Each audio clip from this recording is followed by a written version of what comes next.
Halo saudara dan sahabat Suster Grace yang terkasih, apa kabar semuanya? Semoga tetap sehat dan bahagia. Salam jumpa kembali bersama saya, Suster Grace, di channel Suster Grace. Semoga teman-teman dan saudara sahabat semuanya tetap dalam keadaan yang sehat dan bahagia. Saudara dan sahabatku yang terkasih, pada setiap tanggal 2 Juli, gereja memperingati Santo Bernardinus Realino sebagai pengaku iman, Santo Fransiskus di Girolamo seorang imam, dan Santo Yohanes Franciscus Regis seorang imam. Kisah hidup mereka sebagai berikut. Santo Bernardinus lahir di Carpi, Lembah Sungai Po, Italia Utara, pada tahun 1530. Setelah belajar ilmu kedokteran dan hukum, ia berturut-turut diangkat menjadi wali kota di Feliciano, jaksa di Alexandria, dan sekretaris pada kedutaan di Napoli. Ia meninggalkan karirnya dan memutuskan untuk mengajukan permohonan menjadi anggota Serikat Yesus. Permohonannya diterima, dan setelah mengikuti suatu pendidikan khusus, Bernardinus ditabiskan menjadi imam. Selama beberapa tahun ia bekerja di Napoli. Sifatnya yang sopan dan ramah, penuh cinta dan pengertian kepada umatnya menyebabkan ia sangat dicintai oleh umatnya di Napoli. Umat dengan berat hati melepaskan dia ketika ia dipindahkan ke Lecce, Provinsi Apulia, untuk mendirikan sebuah kolose. Di kolose Yesuit ini, Bernardinus memberi kuliah-kuliah filsafat dan teologi. Hingga akhir hidupnya, dalam masa kerja selama 42 tahun, Bernardinus menetap di Lecce. Sebagaimana di Napoli, di Lecce pun Bernardinus sungguh dicintai. Ia menampilkan diri sebagai seorang pewarta iman yang tangguh, pengkhotbah ulung, pembimbing rohani, dan bapa pengakuan yang disenangi umat. Kemasyhurannya namanya bukan saja karena gaya kepemimpinannya yang penuh kesabaran, pengertian, dan cinta, tetapi juga lebih-lebih karena kesalehan hidupnya dan mujizat-mujizat penyembuhan yang dilakukannya. Bernardinus sangat akrab dengan anak-anak dan muda-mudi. Ia menjadi penolong dan penghibur yang tak kenal lelah bagi orang-orang yang malang. Ketika ajalnya mendekat, wali kota Lecce mengumpulkan semua pembantunya dan pemimpin-pemimpin masyarakat setempat untuk berdoa bagi keselamatan jiwa Bernardinus. Kepada mereka ia berkata, "Kota kita telah diberkati Allah dengan satu anugerah istimewa, yakni Pater Bernardinus Realino. Beliau telah mengabdi kota ini selama 40 tahun dan telah melakukan banyak hal dengan hidupnya yang suci, karunia-karunia dan berbagai mujizat. Setiap orang dari kota ini, juga mereka yang berasal dari kota lain, telah menikmati sedikit kebaikan hati Pater Bernardinus. Oleh karena itu, saya mengusulkan agar Pastor Bernardinus diangkat sebagai pelindung kota Lecce."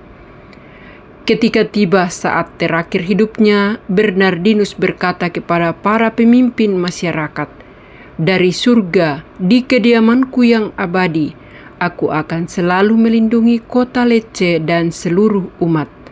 Bernardinus Realino meninggal dunia pada tanggal 2 Juli 1616. Berikut kisah atau riwayat hidup Santo Fransiskus di Girolamo, seorang imam Yesuit, lahir pada tahun 1642. Ia berkarya sebagai pengkhotbah di sekitar Napoli, Italia. Ia rajin mengunjungi penjara dan mencari orang-orang di tempat-tempat pelacuran dan di gang-gang gelap untuk dibina menjadi manusia yang berguna bagi masyarakat. Khotbah-khotbahnya sungguh menarik dan karenanya ia banyak menobatkan orang-orang berdosa. Pernah ia mentobatkan seorang wanita yang membunuh ayahnya dan kemudian melarikan diri ke luar negeri menjadi tentara. Fransiskus meninggal dunia pada tahun 1716. Berikutnya kisah atau riwayat hidup Santo Yohanes Franciscus Regis, seorang imam Yesuit, lahir di Foncouverte, wilayah Keuskupan Narbonne, Prancis, pada tahun 1579. Ketika berumur 18 tahun, ia masuk Serikat Yesus. Setelah mendapat pendidikan intensif di dalam tarekat itu, ia ditabiskan menjadi imam pada tahun 1631. Awal karirnya sebagai imam dimulainya di Languedoc. Wilayah kerja ini tergolong sulit, baik geografinya maupun penduduknya. Keadaan geografisnya bergunung-gunung, baik di Prancis Tenggara maupun di perbatasan Swiss. Sedangkan penduduknya masih buta huruf, kurang beradab dan kasar tingkah lakunya. Banyak tantangan yang dihadapi dalam karya pelayanan umat. Meskipun demikian, Yohanes yang ramah, sopan dan lembut hati ini sungguh kuat pendiriannya dan pantang mundur dalam menghadapi semua kesulitan itu.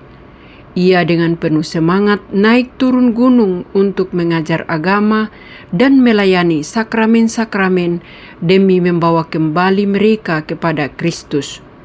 Pada musim panas, ia bekerja di kota, mengunjungi rumah-rumah sakit dan penjara-penjara.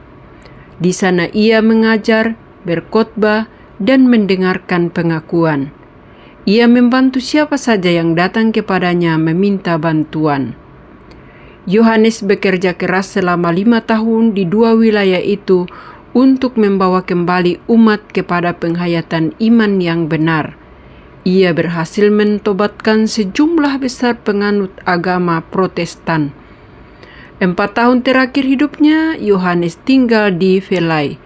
Di sana ia mendirikan suatu perkumpulan yang giat dalam karya sosial untuk membantu para miskin, dan ia meninggal dunia pada tahun 1640 di La Louveuse. Nah, itulah riwayat atau kisah hidup ketiga orang kudus yang diperingati hari ini. Semoga mereka yang berjaya di surga mendoakan kita yang masih bersiarah di dunia. Santo Bernardinus, Santo Franciscus, dan Santo Yohanes, doakanlah kami. Amin. Nah teman-teman, itulah orang kudus yang diperingati oleh gereja pada hari ini. Semoga para kudus mendoakan kita yang masih bersiarah di dunia ini. Mari kita mohon doa dan bantuan para kudus di surga. Terima kasih dan sampai jumpa.